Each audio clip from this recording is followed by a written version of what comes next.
Bueno, veo que ya están terminando entonces.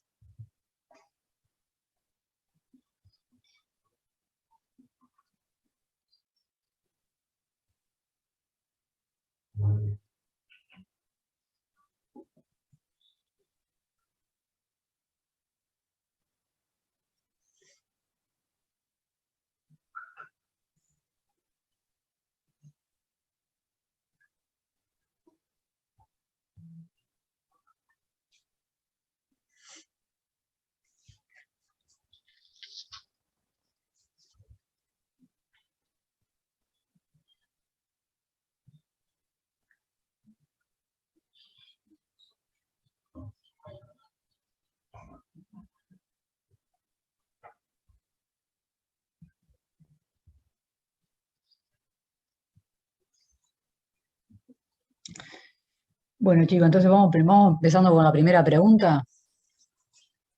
¿Qué opinan?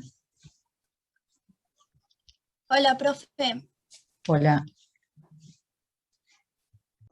Eh, la primera pregunta tiene que ver con los efectos de nulidad relativa absoluta, pero el tema central es el pago del individuo y la acción reivindicatoria, junto con la restitución de la cosa que nunca salió del patrimonio del acreedor. Junto con la posesión de la cosa que nunca salió del patrimonio del acreedor. Ay, Profe, Yo Restitución, puse, dijo, profe. perdón. Bueno, La restitución de la cosa que nunca salió del patrimonio del acreedor. Yo entendí eso. para nosotros, en realidad, de lo que se habla en el caso de los tres es sobre la eficacia de los contratos en general. Estamos hablando de las nulidades absolutas y las nulidades relativas, ¿no? Porque lo que hace Blengio también, que es un poco lo que comenta la compañera, es el tema del pago indebido, pero en el caso de los terceros, ¿no? Digo, estamos hablando de la Ahí está. restitución del bien, pero siempre hablamos de la eficacia contractual en general, en los tres casos, tanto en Carnelli, Cafaro y Gamarra, estamos hablando de qué tipo de eficacia tenemos cuando hablamos de nulidad absoluta y cuando hablamos de nulidad relativa. ¿A quiénes afectan? ¿Es oponible a terceros? ¿En qué condiciones? Si ese tercero en realidad, en el caso, como dice Carnelli, cuando es inexistente, Carnelli lo que dice es que las causas de la nulidad absoluta y relativa ya están establecidas en el 1560, que si nosotros hablamos de inexistencia de un contrato, entonces estamos hablando de por sí, la persona no puede transferir ningún derecho más de lo que tiene. Entonces ya si hablamos de inexistencia, ya ese contrato no existe. Ergo, entonces nos tenemos que preocupar de los contratos que tienen o nulidad absoluta o nulidad relativa. Entonces establecemos si ese tercero que compró a título oneroso o si compró a título de buena fe, en realidad en un caso se le puede enajenar y en otro caso, si no, digamos, si compró oneroso y buena fe, si se le repara de alguna manera. Para nosotros es un poco la idea general, ¿no? Bueno, estaba bastante bien rumbeados. Sí. A ver, Camilo, que estaba levantando la mano. sí, profe, complementar un poco lo que decía Miriam, ¿no? Ella hablaba de Cafaro y Carnelli, bueno, yo voy a comentar un poco lo que menciona Blengio, ¿no? En cuanto al primer autor que leímos, ¿verdad? Él comienza haciendo una pequeña alusión al pago de lo indebido, como bien mencionaba mi compañera y como bien mencionaba Miriam también, y menciona que nuestro derecho, todo desplazamiento patrimonial, como es el pago, ¿verdad?, requiere una causa que lo justifique. Justamente la función del pago de lo indebido es precisamente la de hacer efectivo que no puede haber desplazamiento de riqueza de forma injustificada. Cuando se efectúa un pago de lo indebido, este resulta nulo. ¿Por qué resulta nulo? Bueno, por falta de causa, ya que se produce un desplazamiento patrimonial no justificado que debe de alguna forma ser corregido o remediado. Esto que estaba diciendo de la falta de causa está expreso en el inciso tercero del 288, que dice así: así la promesa de dar algo en pago de una deuda que se creía existir pero que no existe, tiene una causa falsa. Este desplazamiento injustificado de riqueza os genera la necesidad de proceder a una rectificación. Y por último, mencionar que Blengio, en cuanto al pago de lo indebido, dice que genera consecuencia en sede de nulidades. Bueno, Profe, ¿puedo agregar algo? sí. Nosotros trabajamos en el mismo equipo con Camilo y con Mayra, que fue la chica que habló sobre de qué trataba, o sea, sobre el tema central, la pregunta 1. Bueno, también lo que estuvimos discutiendo fue que en contraposición con los otros autores, Cafaro y Carnelli hablaban básicamente de la inexistencia de la nulidad como categorías distintas, como figuras distintas, y que encontraron una diferencia a nivel jurídico, a nivel del régimen jurídico, la cual era que la inexistencia, o sea, cuando hablamos de inexistencia y hay un tercero que interviene de buena fe y a título oneroso, no se puede ir contra él y perseguir la cosa en contra del tercero. Sin embargo, si estamos hablando de nulidad, sí se podría, de nulidad absoluta, porque la cosa, como bien dijo Camilo, nunca salió, no sé si fue Camilo o fue Mayra, nunca salió del patrimonio del acreedor, por tanto, yo puedo seguir persiguiendo la cosa porque si lo vemos desde ese punto de vista, la cosa nunca salió de mi patrimonio. Y en contraposición, Gamarra, que es el otro autor, habla de las figuras, de la nulidad y la inexistencia como figuras iguales y que el código las reconoce como figuras que tienen el mismo efecto, y el efecto es la nulidad absoluta. Y eso fue un poco lo que discutimos. Bien. ¿Algún otro comentario? Profe, ¿puedo complementar un poquito la posición de Gamarra? Sí, ojo que digo, hay mucha gente que no está participando, digo, Ah, bueno, miren que acá. a ver, no te quiero, digamos, prestar la palabra a ti, pero digo, para darle también la oportunidad a otros compañeros que de repente no han participado.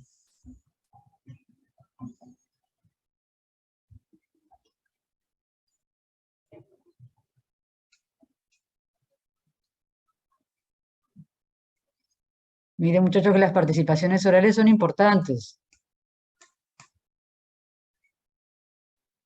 Hola. ¿Sí? ¿Quién está por, ¿Quién está por ahí? Juliana Juliana. Ferreira, del grupo de Miriam Rodríguez y Ángeles Tardo. Quería aportar que Bleingio dice en realidad la aplicación general, que los terceros subadquirientes pueden ser causados por una eventual acción reivindicatoria, que establece que en cuanto a los terceros, las referidas excepciones determinan que no sean alcanzados por las consecuencias de la nulidad, ya que esta no se les sería oponible. Los que tuvieran la doble calidad de adquiriente a título oneroso y de buena fe, cuyas esas acciones... A ver, ¿quedaste sin volumen? Podías terminar. Era eso, quería aportar de Bleingio. Después más o menos lo que dijeron los demás compañeros. O sea que, a ver, entonces, para ir resumiendo, la cuestión central que debaten los autores, básicamente ustedes la mencionaron, entre otras cosas, es qué pasa entonces con los terceros que adquieren su derecho derivado de un contrato nulo o inexistente, ¿verdad? Esa es la discusión que se plantea entre los autores y las distintas posiciones. O sea, si esa nulidad absoluta de un contrato o nulidad relativa declarada por sentencia judicial o contratos inexistentes va a alcanzar a los terceros o adquirentes de la misma manera.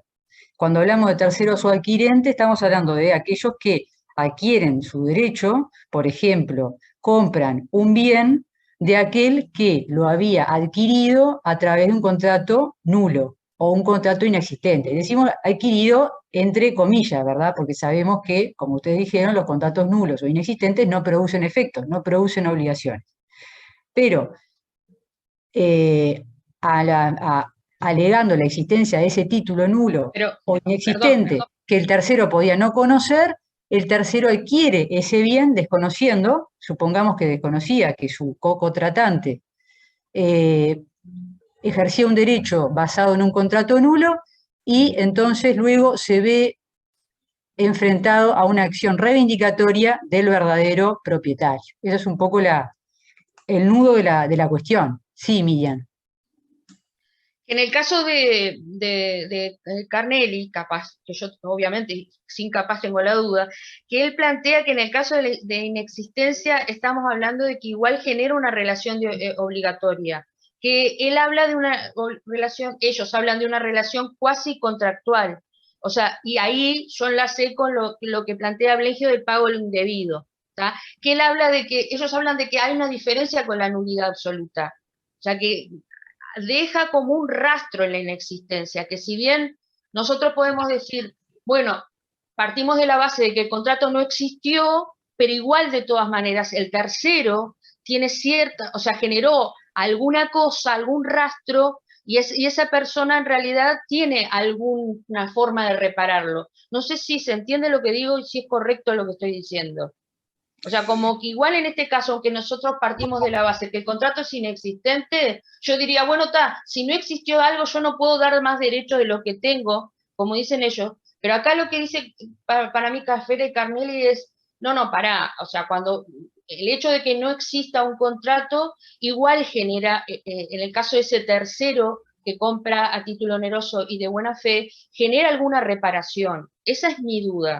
No es que genere una reparación, es decir, él va a adquirir, o sea, no va a poder ser perseguido en el bien, ¿sí? O sea, va a adquirir un derecho sobre el bien porque el verdadero propietario no va a poder reivindicarle el bien en ese caso, ¿tá? Pero en realidad es un derecho que él adquiere sobre un título que en realidad es inexistente, porque quien recibió un bien sobre la base de un contrato inexistente no tenía ningún derecho para transmitir, porque si es inexistente, evidentemente no había obligaciones que pudieran hacer de la nada, de lo que no existe.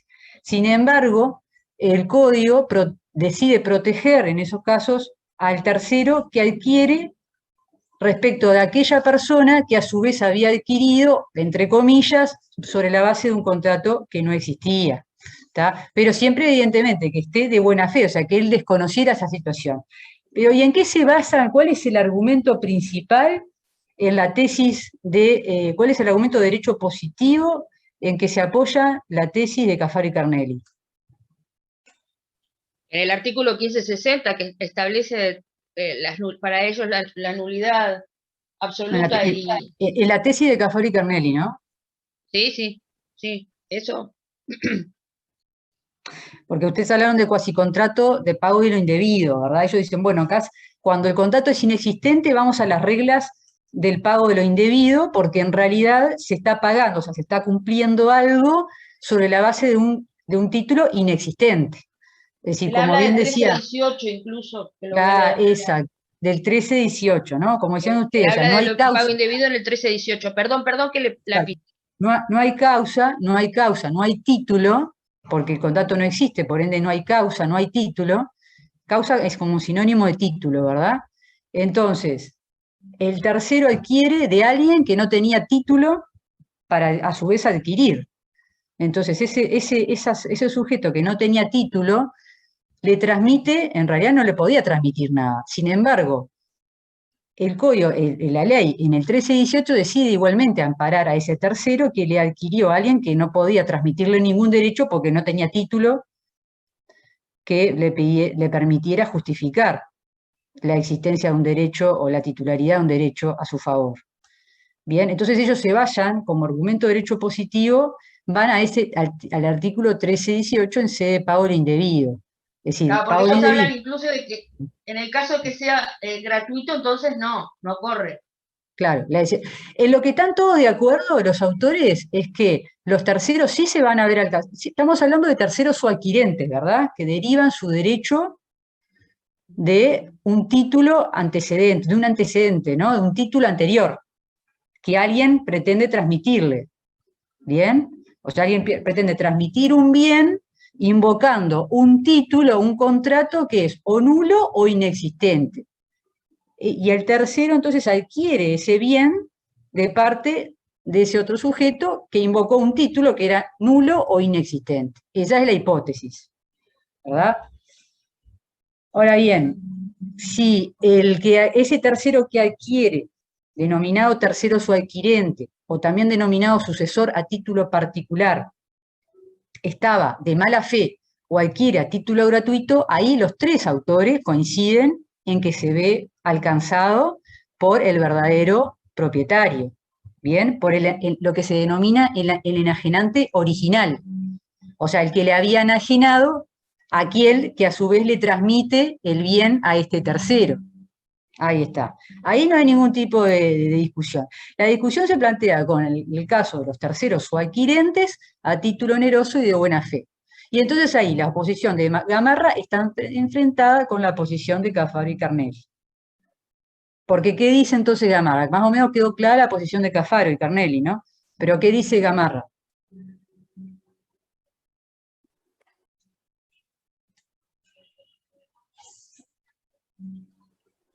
Que las figuras son iguales, o sea, que tienen el mismo efecto que es la nulidad absoluta. O sea, ¿se van a ver alcanzados esos terceros o adquirentes cuando adquieren un bien de aquella persona que a su vez lo había adquirido en base a un contrato absolutamente nulo? Él habla del, Perdón. Sí. perdón, habla del 1565, inciso 2, ¿no? Exacto. En el caso de Gamarra, Sí. en la nulidad absoluta el tercero directamente no adquiere derecho alguno porque el negocio nunca se llevó a cabo. Porque el negocio está afectado de nulidad, ¿verdad? Sí, Se llevó a cabo, lo que pasa es que padece de una nulidad, tiene un vicio. claro, sí, perdón. Ujú. Tiene un vicio, pero él se rige entonces, como bien dicen ustedes, por el artículo 1565, numeral segundo. ¿Querías saber algo más, Miriam, que tener la mano levantada?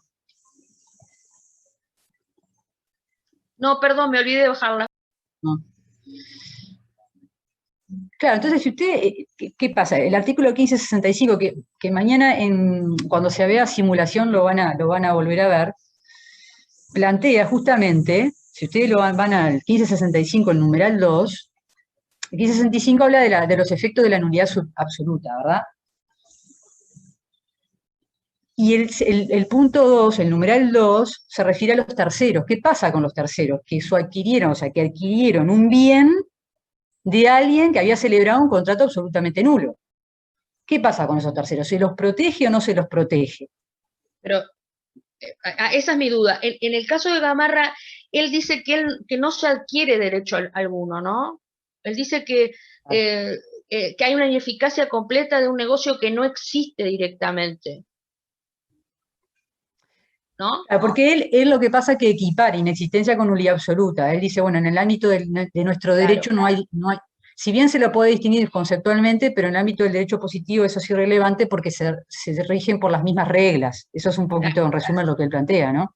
Porque justamente Cafaro y Carnelli, lo que decía él, para la nulidad absoluta y relativa ya hay una regla, el como hablamos hoy, ¿tá? Donde se establece la nulidad al 1560, lo que era. 65. Y lo que dice Gamarra entonces es, es lo mismo, nulidad absoluta y inexistencia entonces es lo mismo, ¿no? Exacto. Profe, Acá Camilo en el chat nos dice, no es lo mismo inexistencia que nulidad, si estamos frente a una hipótesis de inexistencia no podemos ir contra los terceros siempre y cuando estén de buena fe y hayan adquirido a título oneroso. En cambio sí, en materia de nulidad, podemos ir siempre contra los terceros. Bueno, muy bien, esa es la tesis de Cafaro y Carnelli, ¿está? O sea, para Cafaro y Carnelli va a haber que distinguir si estamos primero si estamos ante un supuesto de inexistencia o de nulidad, y si concluimos que estamos ante un supuesto de inexistencia, nos regimos por el 1318 y los terceros, si están a título oneroso y de buena fe, quedan protegidos, quedan tutelados. No es la tesis de Gamarra, por lo menos no es la que él plantea en su tratado, en el tomo 16 de nulidades. Profe, Profesora, ¿Sí? perdón, yo lo que entiendo es que Gamarra, o sea, hace una precisión de que hay que separar bien lo que es la nulidad absoluta y la nulidad relativa para poder aplicar el 1318, que Ojo, tiene a que ver ver, con la no, inexistencia. una cosita, olvidémonos de la nulidad relativa, porque cuando el 1565 nos habla de cuáles son los efectos de la nulidad, está presuponiendo que estamos ante un supuesto o de nulidad absoluta o de nulidad relativa, pero declarada judicialmente, porque recuerden que si la nulidad relativa no fue declarada por sentencia, sigue produciendo efectos. ¿Está? O sea que, ojo cuando hablamos de nulidad relativa, tiene que ir acompañada de una sentencia judicial que la declare. De lo contrario, el contrato es como si fuera válido. No lo es, pero es como si fuera válido. ¿Sí? porque despliega efecto. Entonces por las dudas, hacer esa precisión. Sí, adelante. Profe, solo quería hacer una aclaración por todo lo que están diciendo sobre la inexistencia y nulidad. O sea, depende del autor que mires, porque, por ejemplo, Gamarra no habla de inexistencia, porque, como yo bien dije hace un rato, él toma las figuras como iguales, por lo tanto, los efectos que producen la inexistencia, tanto como la nulidad al ser figuras iguales, es la nulidad absoluta. Por lo tanto, se puede ir contra el tercero, porque si hay nulidad absoluta, implica que el bien nunca salió del patrimonio del verdadero dueño, por tanto, el bien sigue siendo el verdadero dueño y el bien, ese dueño lo puede perseguir contra cualquier tercero. Exacto. Y esa es la Perfecto. diferencia que existe con Cafaro y Carnelli, porque en caso de nulidad absoluta, en el caso de ellos sí se podía perseguir al tercero. Claro, o sea, para María. Cafaro y Carnelli, solamente en caso de nulidad se puede ir contra el tercero por este artículo 1565 numeral 2, pero si estamos ante un supuesto de inexistencia, si No se el puede. tercero está de buena fe, a título oneroso o no, porque aplican el 1318. En cambio, Gamarra, como no distingue, él es consecuente con su tesis, ¿verdad? Como él dice, bueno, yo no voy a distinguir una categoría de otra, entonces siempre aplica el 1565 numeral segundo. Claro, desprotege más al tercero, porque se va a ver siempre alcanzado, no importa si está de buena fe o de mala fe, y protege al propietario, ¿verdad? Si alguien quería, Brian creo que estaba levantando la mano, sí. Sí, profe, ¿me escucha? Sí. Bueno, no, para complementar un poco, nada, Gamarra dice que uno no puede dar más derechos de lo que nos tiene, básicamente, que eso es como un resumen de todo lo que él dice. O sea, si yo le quiero ceder un título a un tercero no, a la otra parte, y no lo tengo, ese contrato no existe, absolutamente, ¿cómo es? Es inválido.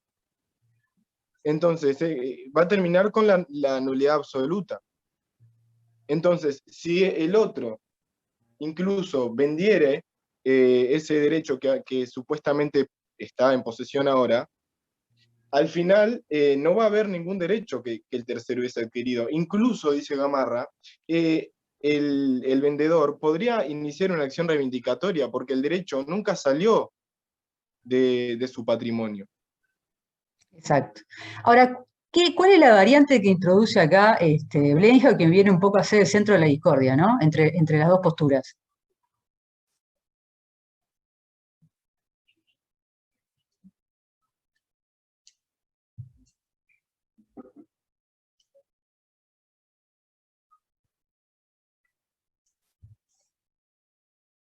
¿Qué es lo que plantea Blenjo? De novedoso, ¿no? Algo novedoso.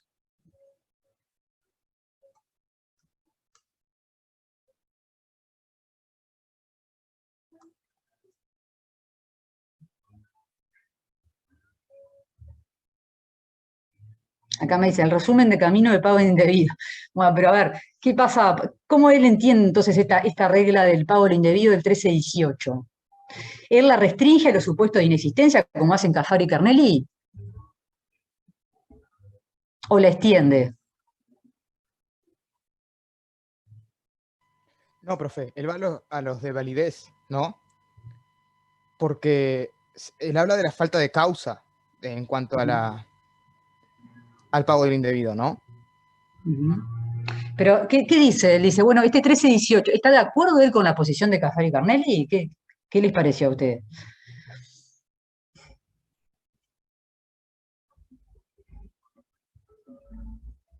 ¿Belén? ¿Sí, Belén? Iba a decir que Blengio está de acuerdo, pero cree que estas reglas son también aplicables en sede de nulidades y en particular cuando se regula la situación de los terceros. La solución que él va a plantear es armónica con otros casos de excepción a los principios generales que van a apuntar a la protección de buena fe y amparar las necesidades de la seguridad de tráfico. Excelente. Muy bien. Sí, sí, sí.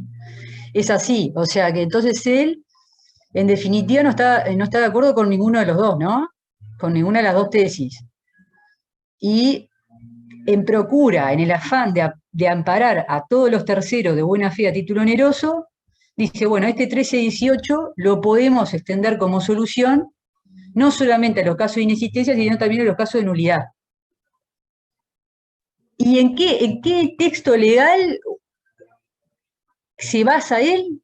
Recurre él como salvavidas para defender su posición.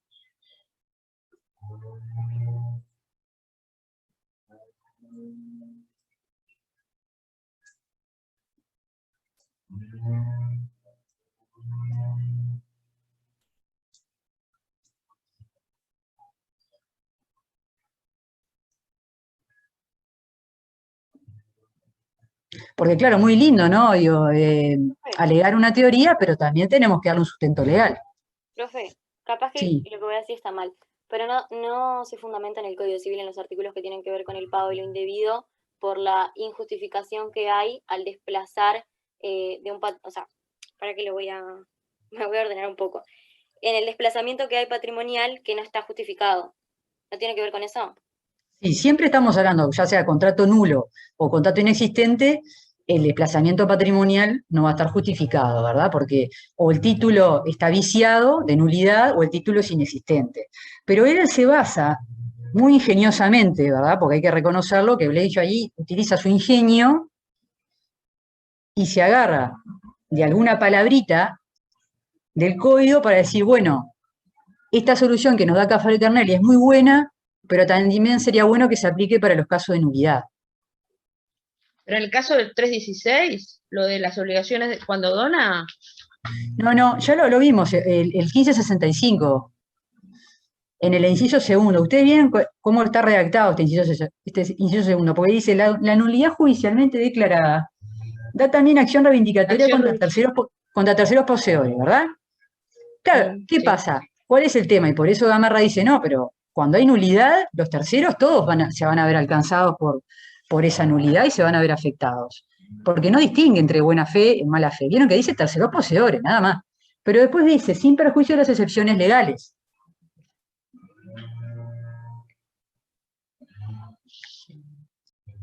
Y ahí es de donde se agarra entonces Blengio, para decir, bueno, pero entonces, dentro de las excepciones legales, podía quedar comprendido los supuestos de inexistencia donde no hay causa para el cumplimiento, ¿no? Para el pago.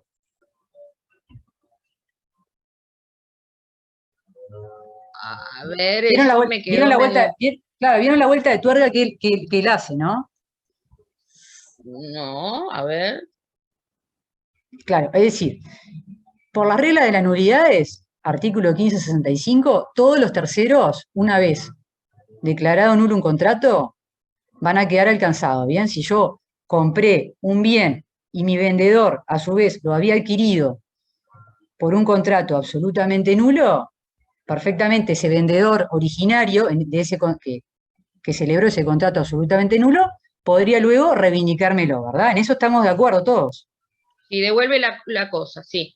Bueno, ahora, yo puedo decir, no, pero yo no sabía que mi vendedor había celebrado un contrato absolutamente nulo. Yo no sabía que lo había celebrado con un incapaz, pero yo pagué un precio, no, a mí no me lo pueden reivindicar. Bueno, este 1565 no le da chance al tercero, al que compró la cosa, a que pueda esgrimir buena fe ni nada. O sea, va a perder el bien en manos del verdadero propietario, ¿verdad? Ahora bien, el 1565 dice salvo las excepciones legales. Espere, es un poco lo que usted hablaba con respecto a la de simulación que después vamos a ver en el caso que vimos, ¿no? Hasta ahí voy enganchando, está. Claro, entonces, claro, la doctrina en general siempre ha dicho, bueno, la excepción legal es la excepción de la simulación. ¿Tá? Que en ese caso sí hay texto expreso en la ley, en el 1580, que dice que la simulación no es oponible a los terceros. Por lo tanto, si yo adquirí un bien y el que me vendió el bien en realidad lo había adquirido en base a un contrato simulado, ¿tá? El enajenante en ese contrato simulado, el vendedor, no podría luego reivindicarme el bien argumentando que ese contrato había sido simulado. ¿Bien? Esa es la excepción legal en que todos están de acuerdo que contiene este 1565 numeral 2, donde el tercero sí se vería amparado, se vería protegido, tutelado. Pero nadie dice más nada de ninguna otra excepción. Sería el único caso. Ahora, Blengio introduce esta variante. Dice, bueno, pero ¿y qué pasa cuando el contrato es inexistente? Ahí también podríamos incluirlo dentro de una excepción legal. Entonces él dice, bueno, dentro de la excepción legal también estaría el 1318, que es cuando no hay título. Ahora bien, esa es la tesis de Caffaré y Carnelli, ¿no? Porque digo, Caffaré y Carnelli dijimos que cuando se aplicaba el 1318, porque no había título, no había contrato, los terceros quedaban protegidos. Pero ¿cuál es la otra vuelta de tuerca que le da Blengio al asunto? Y ahí se despega de Caffaré y Carnelli. Él dice, bueno, pero ¿qué pasa? Cuando el contrato es absolutamente nulo, en realidad el contrato es como si no existiera, ¿verdad? O sea, existe viciado, pero como está viciado con un vicio de tal magnitud, el contrato ni siquiera produce obligaciones. Entonces, en definitiva, podemos decir que el contrato es como que si no existiera. Es decir, que por lo tanto no hay título. Entonces, si no hay título, dice él, estamos ante el supuesto del 1318, dice él. Por lo tanto, como estaríamos quedando comprendidos dentro del 1318, los supuestos de nulidad absoluta quedarían comprendidos dentro del 1318, porque en realidad un contrato absolutamente nulo es un contrato que no produce obligaciones, y por ende entonces no hay título que justifique ningún traspaso del bien, quedaría también los casos de nulidad absoluta comprendidos dentro de las excepciones legales del 1565 numeral 2. ¿Todo esto para qué? ¿Qué busca él con todo esto? ¿Cuál es el objetivo?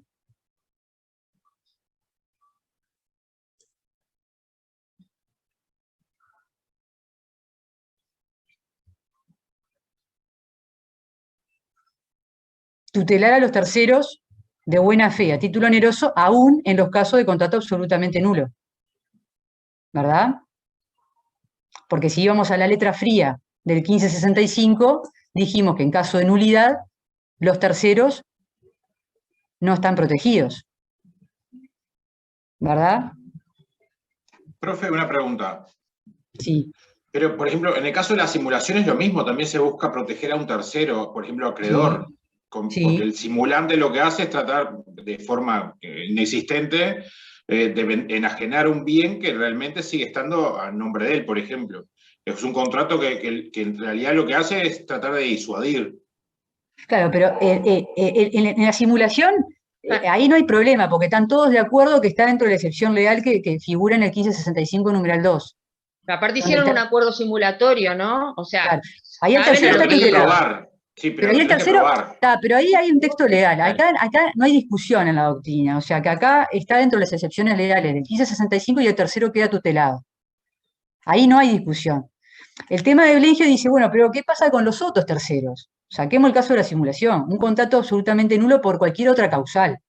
O un contrato relativamente nulo que se declaró judicialmente nulo. Bien, ¿qué pasa con el tercero? Si vamos a la letra fría del 1565 numeral 2, se lo enajena, va para atrás. No quedaría protegido, claro, quedaría expuesto, y quedaría expuesto a una acción reivindicatoria. No necesariamente, porque capaz que el enajenante original decide no reivindicar el bien, pero queda expuesto, ¿verdad?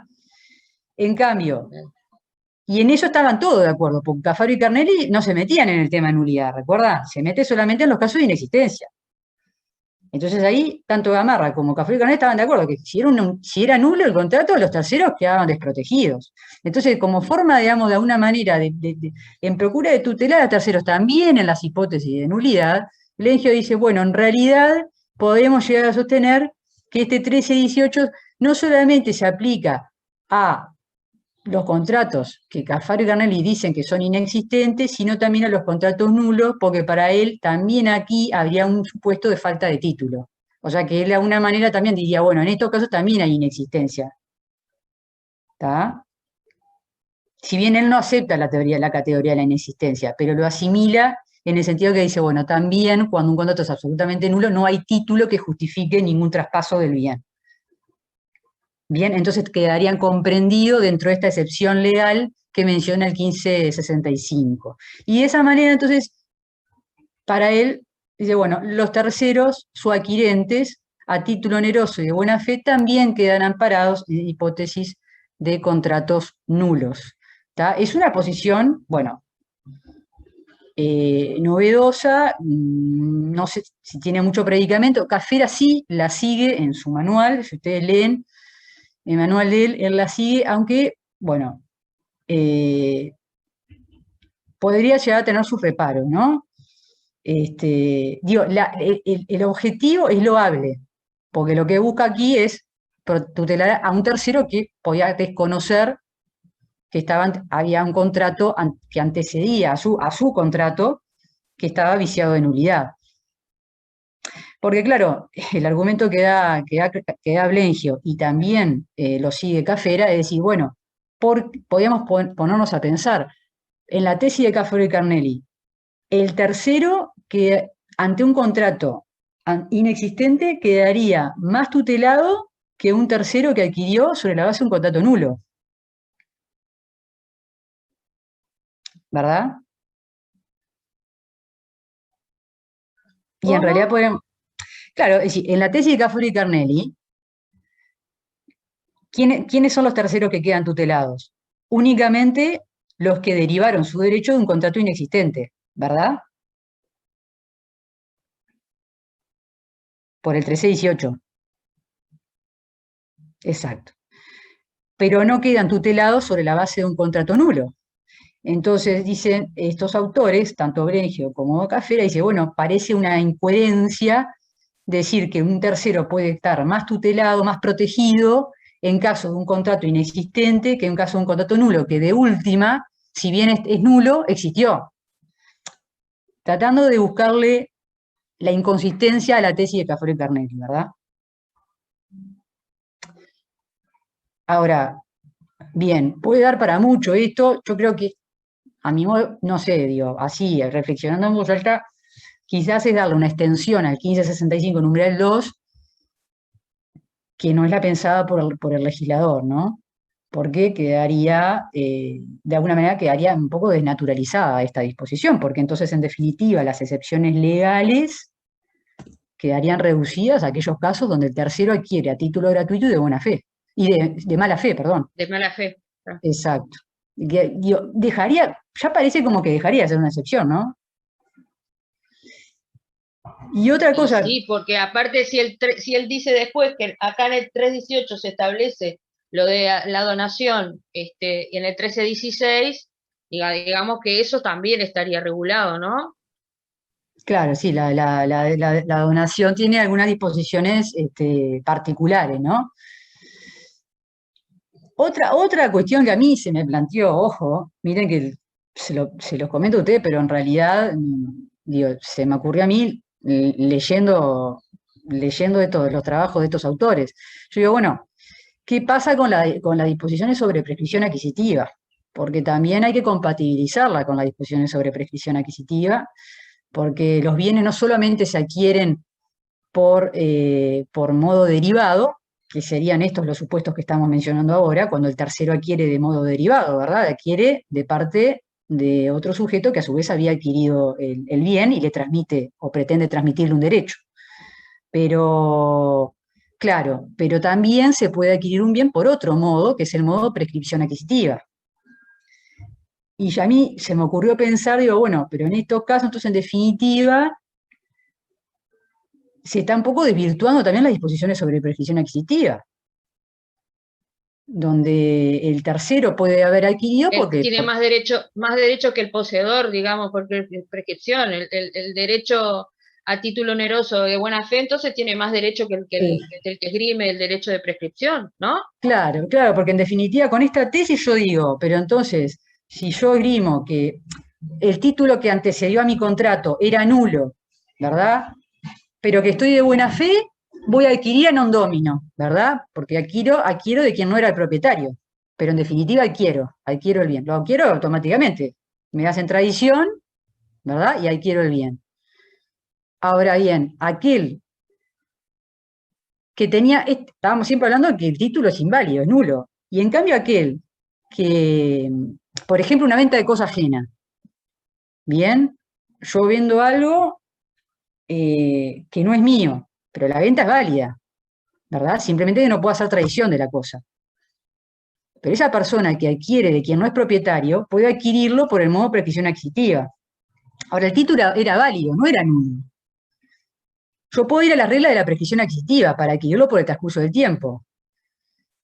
Y el código me dice que los bienes, por ejemplo, los bienes muebles, se pueden adquirir por buena fe y justo título por el plazo de 3 años. Entonces si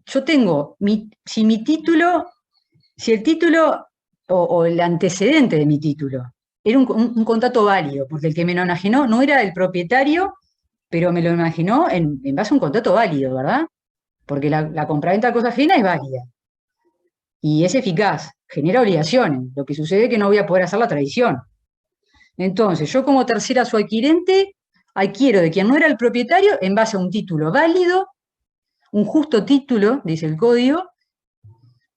Puedo estar de buena o de mala fe, dependerá eso el transcurso, el lapso de tiempo que se me requiera para adquirir, pero lo cierto es que voy a necesitar un lapso de tiempo para adquirir, porque el código lo exige en el 12.13, ustedes repasen 12.12, 12.14, en sede de bienes muebles, el tiempo que se requiere para adquirir un bien según se esté de buena o de mala fe, 3 o 6 años. Entonces voy a estar en una situación mucho más desventajosa de aquel que en definitiva adquiere un bien sobre la base de un contrato que era nulo. En la tesis de Blengio, ¿verdad? No en la tesis de Cafaro y Carnelli ni en la tesis de Gamarra. ¿Me siguen el razonamiento? Capaz que los estoy mareando con esto, pero digo, también, digamos, para que uno también pueda sacar sus propias conclusiones, ¿no? Es decir, cómo compatibilizar esta posición de Blengio con las disposiciones de prescripción adquisitiva, porque como siempre dicen los profesores, ¿verdad? El código es un sistema, y si movemos una pieza, podemos tocar todo el sistema. Entonces hay que estar muy cuidadoso cuando hacemos alguna interpretación. Bueno, chicos, me alegro entonces que creo que salió un buen trabajo entre todos. Veo que, sí, ahora vuelvo a pasar, yo se los había pasado, pero vuelvo a pasarles el mail. Tenía pensado hacer algunas otras cosas, bueno, no dio el tiempo, no los quiero atosigar con trabajos domiciliarios porque sé que la demanda que les mandé, la demanda simulatoria es muy extensa, y hoy tengo pensado colgarles la contestación de la demanda, que es más extensa aún. Pero como ustedes están trabajando en grupo, creo que eso les va a alivianar mucho, porque se pueden dividir la lectura, ¿tá? Así que no se sientan agobiados. La idea mía para la clase que viene, como mañana se va a dar simulación, ya van a tener el marco teórico. Entonces, el martes que viene la idea es, con ese marco teórico, dividir la clase en 2, ¿sí? O sea, no sé, si tenemos 10 grupos, 5 grupos que se aboquen a analizar la demanda, y otros 5 grupos, o 6 grupos, lo que sea, se aboquen a analizar la contestación de la demanda. Así que si ustedes quieren, ya ustedes de antemano, divídanse, bueno, quienes van a analizar la demanda, o sea, quienes van de alguna manera a analizar la tesis del actor, y quienes van a analizar la tesis del demandado, ¿sí? Así también tampoco se les recarga trabajo, y si algunos grupos se dedican a estudiar la demanda y otros grupos se dedican a estudiar la contestación de la demanda. ¿Les parece? ¿Están de acuerdo?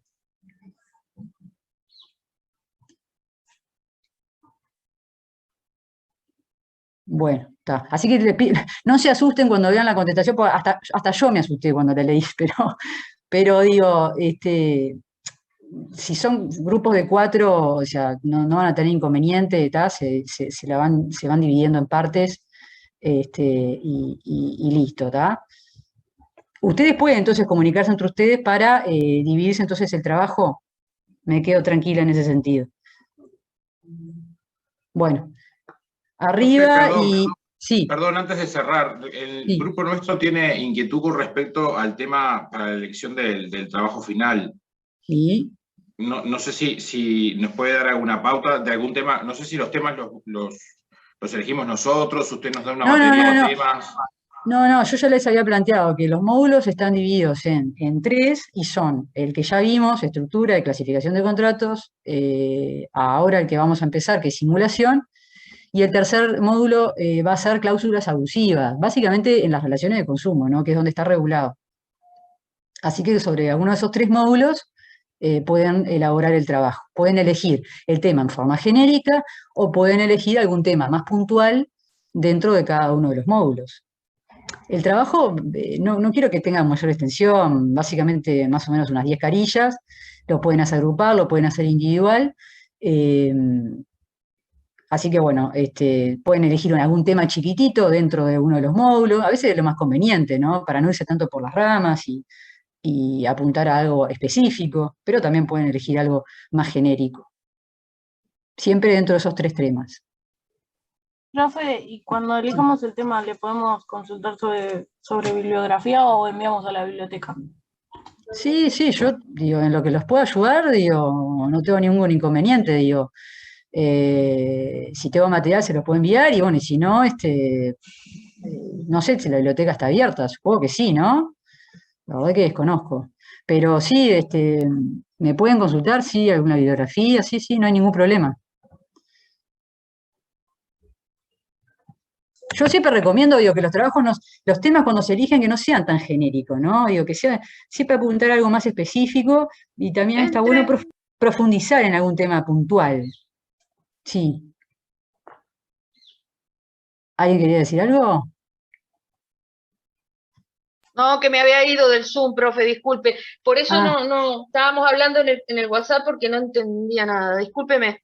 No, porque acá el compañero preguntaba, bueno, creo que quedó más o menos claro, entonces los ejes temáticos son esos tres, ¿ok?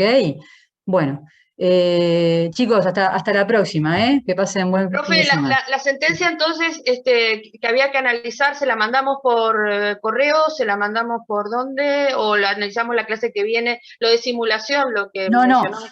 No, yo les contaba, yo colgué ya hace unos cuantos días la demanda simulatoria. Sí. Es una demanda, no es una sentencia. Sí, es una demanda que presenta el actor.